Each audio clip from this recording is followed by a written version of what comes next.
اور میرے دائیں جانے بیٹھے مریم نواز شریف صاحبہ، مریم اورنگزیب صاحبہ اور معزز ممبران پاکستان مسلم لیگ نون، بہت شکریہ آپ کی دعوت کا جو آپ نے مجھے دی ہے یہاں سیالکوٹ چیمبر میں آنے کی۔ میں خواجہ محمد آصف صاحب کا بھی شکر گزار ہوں۔ میں نے یہ آتے ساتھ ہی باہر سے آتے ساتھ ہی اس خواہش کا اظہار خواجہ صاحب سے کیا تھا، اور خواجہ صاحب نے بڑی خوشی کے ساتھ آمادگی کا اظہار کیا، اور واقعتاً میں یہاں آنا چاہتا تھا کیونکہ مجھے سیالکوٹ شہر سے بہت پیار ہے، اس ضلع سے بہت پیار ہے، اور یہاں کے لوگوں سے بڑا پیار ہے۔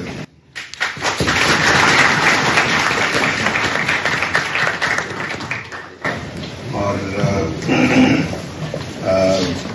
آپ ان الفاظ میں سمجھ گئے ہوں گے کہ مجھے خواجہ محمد آصف صاحب سے بڑا پیار ہے۔ میرے بچپن کے ساتھی اور کالج میں ہم اکٹھے پڑھتے رہے، گورنمنٹ کالج میں ہم اکٹھے تھے، تو وہاں سے ہماری دوستی تعلق شروع ہوا، جو اللہ تعالیٰ کے فضل و کرم سے آج تک قائم و دائم ہے۔ اور میں محترم خواجہ محمد صفدر صاحب کا بہت ان سے پیار کرتا تھا، وہ مجھ سے بہت پیار کرتے تھے، اور بہت آج تک بڑی اچھی یادیں وابستہ ہیں ان کے ساتھ میری۔ تو ان کے فرزند ارجمند خواجہ محمد آصف بھی انہیں کے نقش قدم پہ چل رہے ہیں، اور ماشاءاللہ اپنے ملک کی بھی، اپنے شہر کی بھی، آپ سب لوگوں کی بھی خدمت کر رہے ہیں، اور جو ہو سکتا ہے وہ بھی کر رہے ہیں۔ تو اس حوالے سے مجھ سے بھی جو مدد ہو سکتی ہے یا ہو سکتی تھی وہ میں نے کی۔ اور یہ جو ابھی لاہور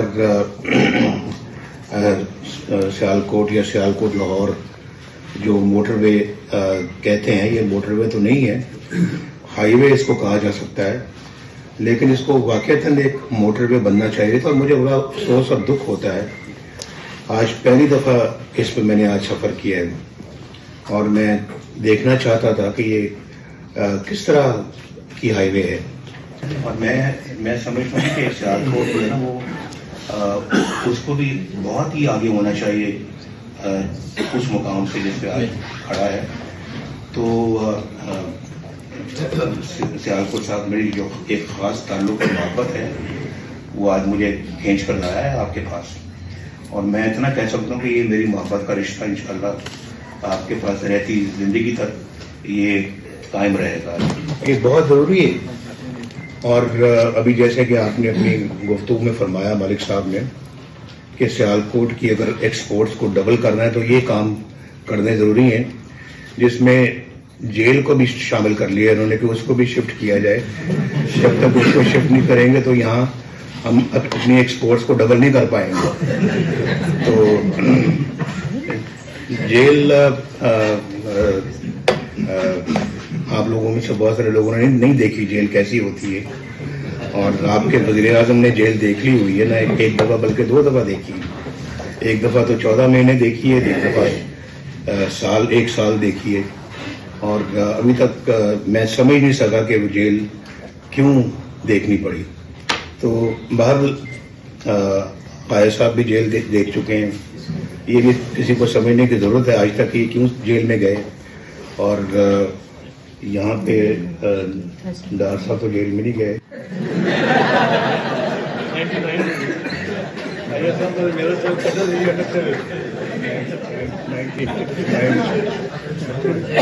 وہ بھی سمجھ نہیں آئی کیوں گئے۔ آصم اقبال جیل گئے ہیں، سمجھ نہیں آئی کیوں گئے۔ پرویز صاحب آپ تو نہیں گئے؟ ابھی گئے 4 دفعہ گیا ہوں۔ اچھا مریم جی مریم نواز شریف جیل میں گئی ہیں اور پھر نیب کی کسٹڈی میں رہی. کوئی ان کے پاس سرکاری عہدہ نہیں تھا, کوئی نہ وزیر تھی نہ مشیر تھی نہ کوئی سرکاری عہدے پہ فائز تھیں, لیکن جیل ان کو بھی جانا پڑ گیا. اور ہمارے اور بھی کئی لوگ ہیں جن کی ابھی میری نظر میں تو نہیں ہے, لیکن جو جیل بغیر کسی مقصد کے اور بغیر کسی قصور کے جیل سے ہوئے ہیں. تو پہلی دفعہ تو میں ہائی جیکنگ کیس میں جیل میں گیا تھا, اور وہ آپ خود ہی سمجھ لیں کہ صبح میں وزیر اعظم تھا اور شام کو میں ہائی جیکر بن گیا. تو اس کے نتیجے میں مجھے عمر قید دے دی گئی, اور پھر بہت کوشش کی گئی کہ میں ہائی کورٹ سے مجھے سزائے موت ہو جائے. یہ 1999 کی بات کر رہا ہوں میں. سن 2000 میں کراچی ہائی کورٹ سے مجھے بڑی کوشش کی گئی کہ وہاں پہ مجھے کیپٹل پنشمنٹ ملے. اللہ تعالیٰ کو ایسا منظور نہیں تھا تو نہیں ہوا, لیکن کوشش بہت بھرپور کی گئی تھی. تو ملک صاحب میں اس لیے یہ باتیں کر رہا ہوں کہ ان باتوں کی وجہ سے آپ کا جو پوٹینشیل جو یہاں پہ ہے ترقی کرنے کا اور آگے بڑھنے کا, ایکسپورٹس کو ڈبل ٹرپل یا کئی گنا کرنے کا عزم پورا نہیں ہو سکا. اگر 1990 میں 1990 میں آپ مجھے 1984 لے گئے پیچھے, جب آپ نے کہا فرمایا کہ میں نے ایز چیف منسٹر پنجاب زمین جو ہے وہ آپ کو جو ہے وہ دی تھی میں نے چیمبر کے لیے. میں یہ کہنا چاہتا ہوں کہ وہ سب چیزیں بالکل جائز ہیں اور کرنی بڑی ضروری ہے, لیکن اس کے لیے اسٹیبلٹی کا ہونا بہت لازمی ہے, اور آئین کی پاسداری بہت لازمی ہے. اور پاکستان کے اندر ایک اچھا ہمارا جو ہے ایک جامع قسم کی پالیسیز تبھی بنے گی, عمل تبھی ہوگا جب سارے باقی معاملات ٹھیک ہوں گے. ہم نے اپنے تو بھی آنےسٹ میں سمجھتا ہوں کہ ہم خود اس کے ذمہ دار ہیں. اپنے پاؤں پہ ہم نے خود ہی کلاڑا مارا ہے. ایک اچھے بھلے چلتے بس ہنستے بستے ملک کو اگر اس طرح سے ہم ایسے لوگوں کے حوالے کر دیں گے جو پاکستان میں جو ہے وہ ہر وقت گالی گلوچی کرتے رہیں گے, اپنا دل کا بڑاس بغض نکالتے رہیں گے, منافقتیں ہوتی رہیں گی, اور اس کے بعد تو کون ہے, تمہیں میں جیل میں ڈالوں گا, اوے تمہیں میں جیل میں ڈالوں گا. اور آپ کو یاد ہے جب میں وزیر اعظم تھا, یہ 2014 کی بات کر رہا ہوں میں, تو دھرنوں میں کہا جاتا تھا کہ وزیر اعظم ہاؤس کے بالکل باہر ہی دھرنا ہو رہا تھا وہاں پہ, تو میں اندر بیٹھا ہوا تھا وہاں پہ کہ اس بندے کو نواز شریف کو اس کے گلے میں رسا ڈال کے کھینچ کر لائیں گے یہاں وزیر اعظم ہاؤس سے. یہ کہاں یہ ہمارا تو معاشرہ ایسی باتوں کی اجازت نہیں دیتا. اسپیڈ اپنی بڑھانی پڑے گی ہمیں کیچ اپ کرنے کے لیے باقی دنیا میں. تو اس کے لیے وہ تبھی ممکن ہے کہ آپ کے پاس ایک سٹیبل گورنمنٹ ہو, سمجھدار گورنمنٹ ہو, اور سمجھدار لوگ ہوں جو پاکستان کی قیادت کر رہے ہوں, اپنے معاشرے کو اچھا سبق سکھائیں, اچھی باتیں سنائیں, اچھا جھوٹ نہ بولیں, منافقت نہ کریں, اور خامخواہ کی باتیں نہ کریں, کام کے اوپر توجہ دیں, اور پھر اپنی اخلاقیات کو ٹھیک کریں, اپنے معاشیات کو ٹھیک کریں, اپنی معاشرت کو ٹھیک کریں, اپنی پاکستان کے اندر جو اپنے جو ینگسٹرز ہیں ہمارے, جو نوجوان نسل جو ہے, اس کو صحیح راہ پہ لگائیں, گھر کے اندر اچھی ٹریننگ دیں, ان کی اچھی گرومنگ کریں, تب جا کے ہم اپنا منزل حاصل کر سکتے ہیں. 22% پہ آپ بزنس کر سکتے ہیں. بتائیں ذرا.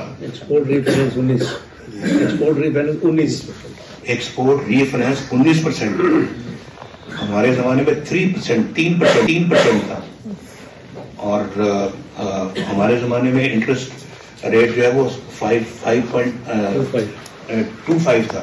شاید صاحب نے 6.5 پہ چھوڑا. تو ذرا مجھے بتائیں آپ, اسی سے ذرا آپ اندازہ لگا لیں, زیادہ سوچنے کی ضرورت نہیں ہے آپ کو, اسی سے آپ اندازہ لگائیں کہ ہم کہاں تھے اور یہ ہمیں کہاں لے گئے. آج 50,000 روپے بھی مہینہ کمانے والے بندے کا گزر اوقات ہو سکتا ہے؟ نہیں ہوتا, نہیں ہو سکتا. بالکل میں بالکل بتا رہا ہوں, میں نے آتے ساتھ ہی یہاں ہر چیزوں کے ریٹس چیک کیے, سبزی, دالیں, گھی, گوشت اور مرغی اور بجلی, اسکولوں کے فیس, کپڑوں کے, بچوں کے کپڑے جو ہے وہ ان کے یونیفارم کے پیسے, جوتوں کے پیسے, نہیں کر سکتا گزارا. مان لیں 1 لاکھ روپے بھی کما رہا ہے تو نہیں گزارا ہوتا. اگر 4 بچے ہیں, کرائے کا مکان ہے, ماں باپ بھی ہیں, کیسے گزارا ہو؟ تو یہ اپنا جو ہے وہ حالات یہاں تک پہنچ گئے ہیں.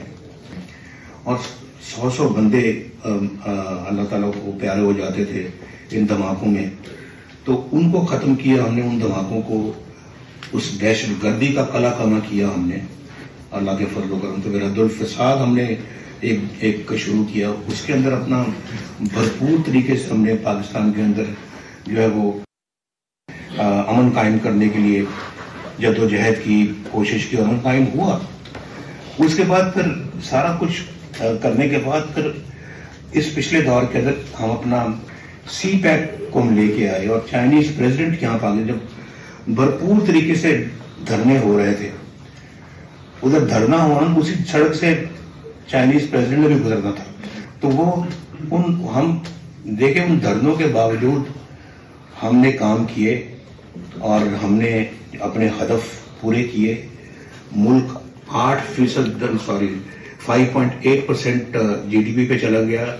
ہمارا جو رفتار ہے ترقی کی, سب سے زیادہ وہ سب ڈاکٹر صاحب یہاں تشریف فرما ہے, سب سے زیادہ پاکستان کے تاریخ میں جو ریزروز تھے فارن ایکسچینج کے اس زمانے کے تھے, لوئسٹ پالیسی ریٹ تھا ہمارا 5% تھا, 5.25% ہمارا پالیسی ریٹ تھا.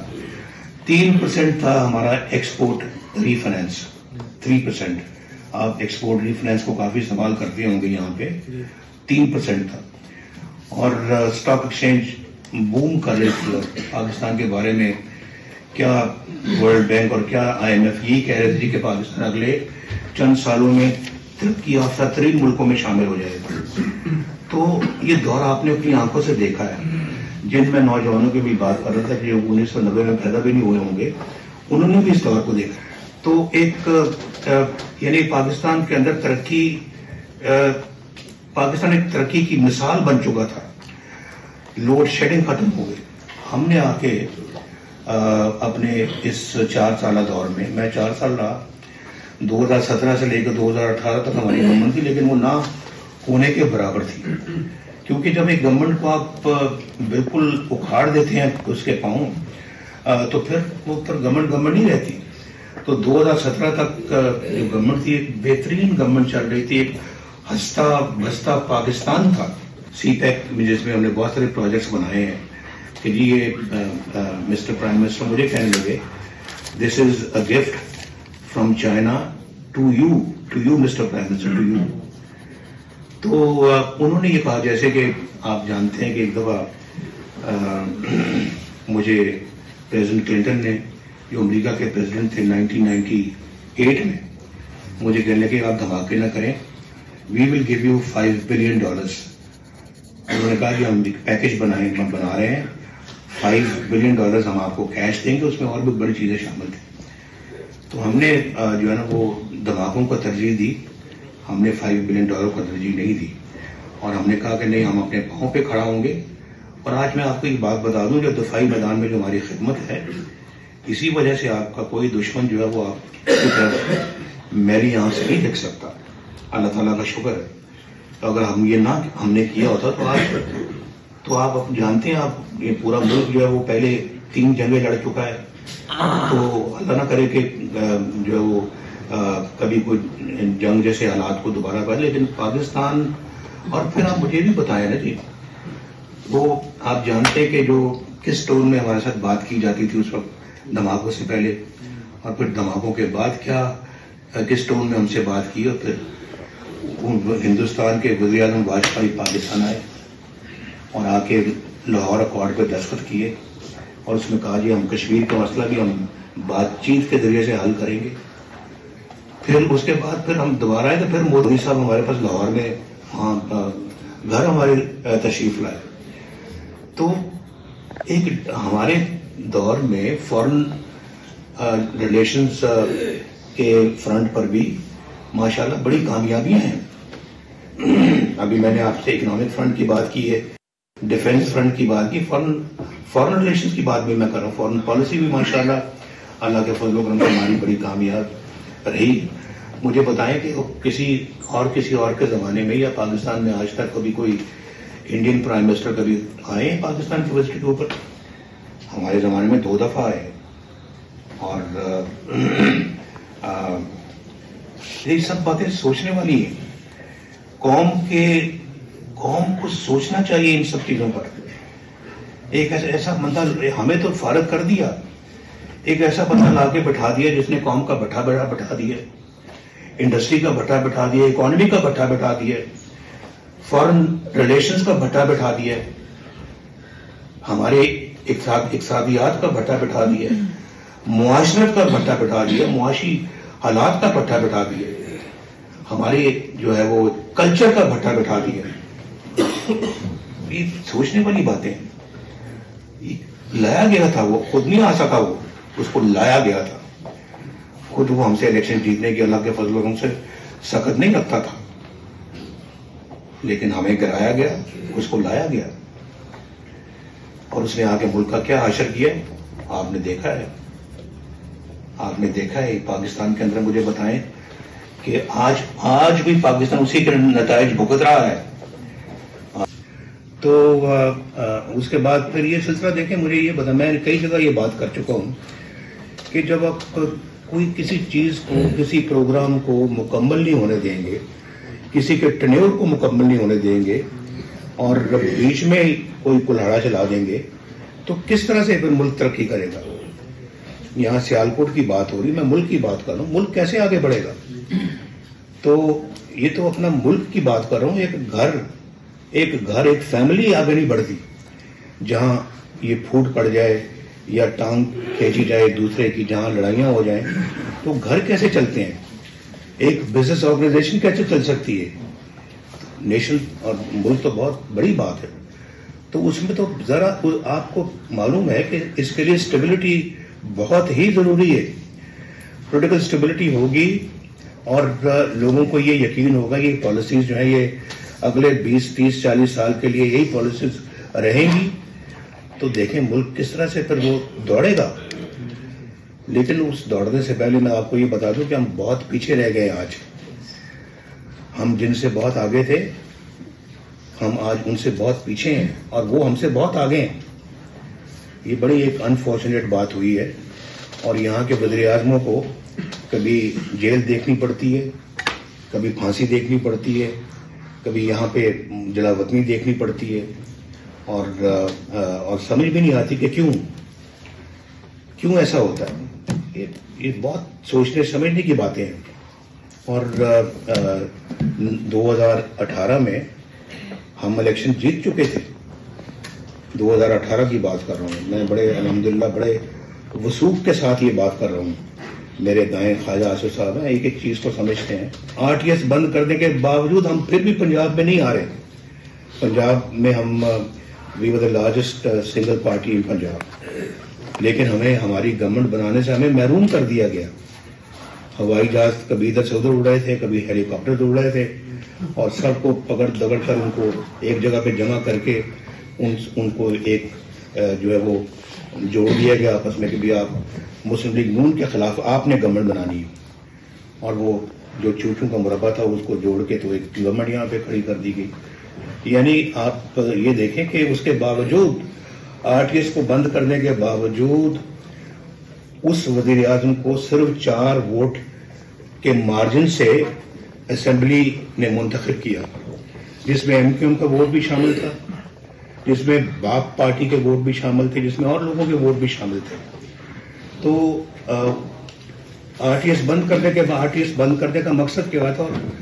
48 آورز 56 آورز جو ہے نا وہ کیوں جو ہے وہ رزلٹ جو ہے نا اس کو روکا گیا کہ وہ اس وقت بکسوں کے اندر کسی سے نکالے گئے ووٹ اور کسی اور کے دوسرے بکسے میں ڈالے گئے.